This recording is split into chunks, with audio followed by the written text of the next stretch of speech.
કોઈ પણ અઘરું કામ થઈ શકે છે, ગમે તેવો મોટો પ્રોજેક્ટ.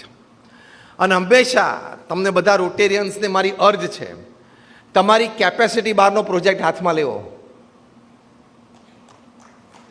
નાનો પ્રોજેક્ટ હાથમાં જ નહીં લેવાનો.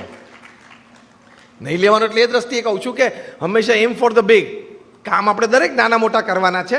મારી ભાવના શું છે કહેવાની? કેપેસિટી બહારનો પ્રોજેક્ટ લેવાનો. તમને એમ થાય કે ના મેક્સિમમ મારી ફંડ રેઝિંગ કેપેસિટી 3 કરોડની છે, 20 કરોડનો જ પ્રોજેક્ટ હાથમાં લેવાનો. Challenge the challenge. This is thinking different. તમે મોટું કામ હાથમાં લો તો ઉપરવાળાને એમ થાય કે કરવું છે ને નિસ્વાર્થ ભાવે, પણ બહુ મોટું હાથમાં લીધું છે તો let me help him. Invoke the divine.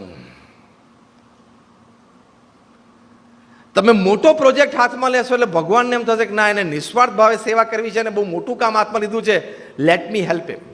અને મદદ આવશે જ. સેવાનું કોઈ કામ પૈસાના વાંકે આજ સુધી અટક્યું નથી અને અટકશે નહીં. હિંમત તમારી હોવી જોઈએ.